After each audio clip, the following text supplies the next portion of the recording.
Good day, Robert Farrell here. Hey, I've been teaching Adobe Illustrator here in New York City for 33 years. I want to share with you my power user techniques of how to work smart with Adobe Illustrator. In just a few seconds, I'm going to demonstrate and unleash the power of transformation tools. Now, I don't care if you're a beginner or quote-unquote advanced user, if you've been using Illustrator as long as I have. I can assure you what I'm about to share with you, you don't know.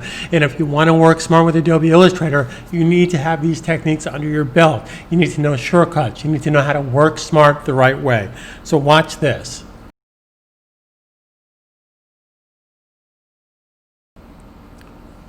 So I'm going to share with you some great power user techniques of getting very comfortable and familiar with transformation tools.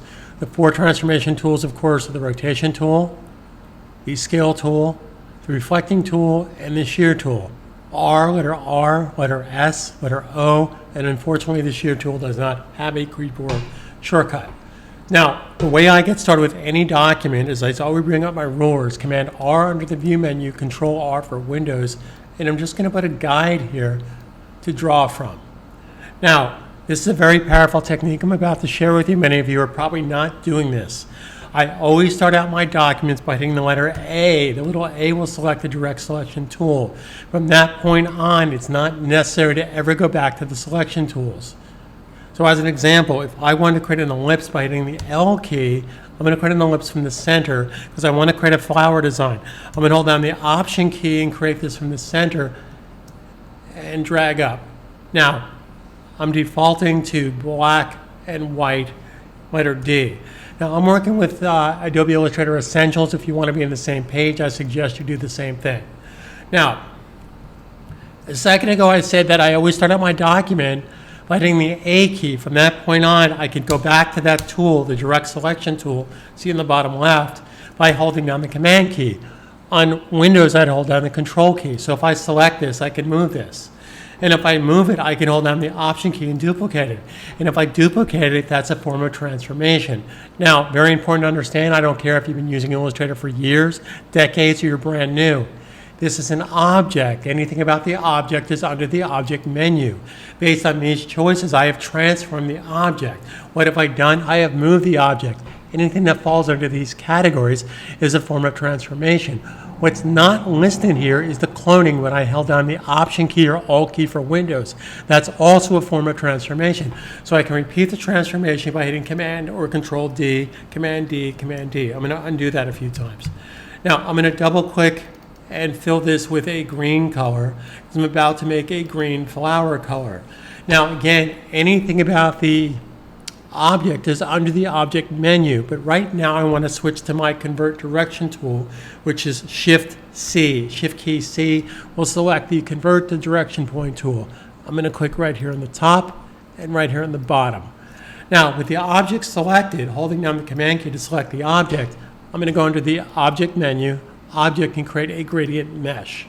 And there's my gradient mesh, 12 by 12. We'll go with that. Now, what I'm about to share with you is that all four transformation tools work exactly the same way. So I'm going to share with you 3 ways to use all 4 transformation tools. They work exactly the same way. So watch this. So the first way, I'm going to go to the R for rotation tool, and I'm just simply going to click a point and drag. That's one way to use the transformation tool. And if I hold down the Option key, of course, I can make a clone copy. And if I hold down the Shift key, I can constrain it. You always want to let go of your mouse hand first. So what I've done here is I've transformed the object. Anything about the object is under the Object menu. Object Transform, Command D. Command D all the way around. I'm going to undo that a few times. So one way I can use the transformation tool is to click and drag. Same thing with the Scale tool. If I go to the Scale tool, I can click a transformation point. More specifically, this is the scaling transformation point. So I can scale up and down from that point. And again, if I hold down the Shift key, I can constrain it. So if I was to scale up to it like this, I can then hit Command D, Command D, Command D. It's the same technique.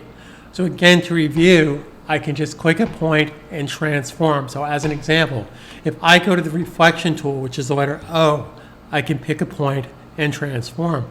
As I hold down the Option key to make a clone copy and the Shift key to constrain it, you always look over your mouse hand first. Okay, so there's three ways to use all four transformation tools. All four transformation tools work exactly the same way. So I'm going to demonstrate on the rotation tool. Again, if I click and drag, it's going to transform from that click transformation point. However, if I'm in a transformation tool, like in this particular case, R for rotation, if I hit the return key on any transformation tool, it will transform it from the selected object or object's center point. So as an example, if I had a series of objects here, I'm just holding down the Option key, and I'd select all from the Select menu, Command A, select all, Control A, and hit the return key. It's going to rotate from the mathematical center right about there of the objects. So it's going to rotate from that point. So if I wanted to rotate at 45 degrees, it's going to rotate Command D, Command D, Command D, Command D. Let's undo this a few times, Command Z. So again, I can click a point and transform, or I can hit the return key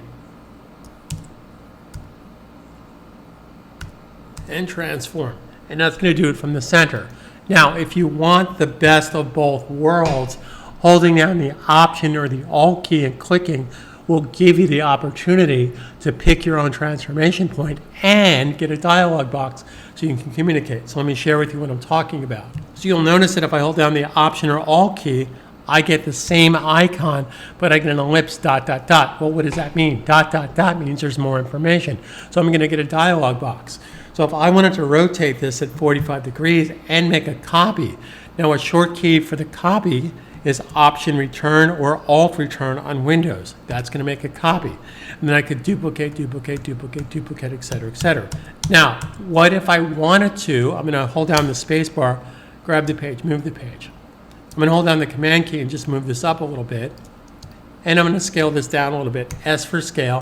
Hit the return key and scale this down at 70%. Okay, now, here's what I want to do. I want to make this my transformation point, letter R for rotation tool.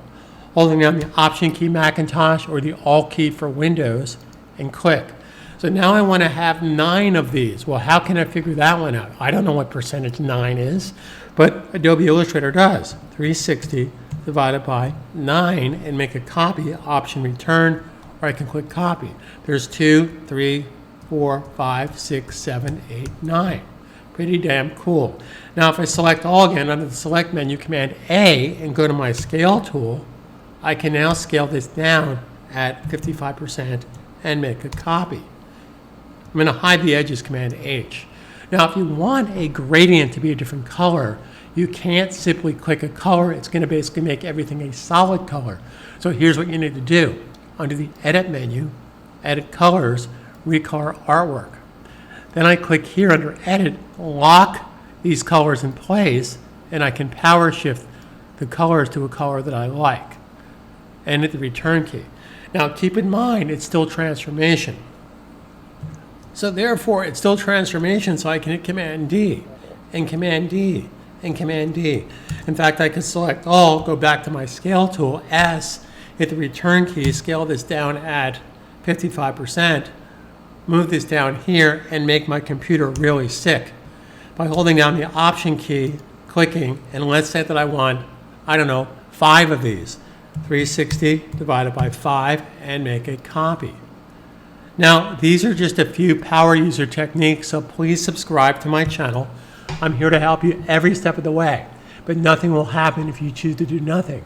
More importantly, click and go to thinkillustrator.com and have a free video series, my 10 top production techniques. I'll take you one step at a time how to make a better, smarter user. Again, I've been using Illustrator for 33 years. I'm really tired of seeing a lot of mistakes and a lot of problems that quote-unquote teachers on YouTube. They take too many steps. I want to show you how to squeeze the sponge, make money with your skill, and learn how to basically perform the right way using Adobe Illustrator. Stay home, stay safe, stay positive. Carpe diem 2020.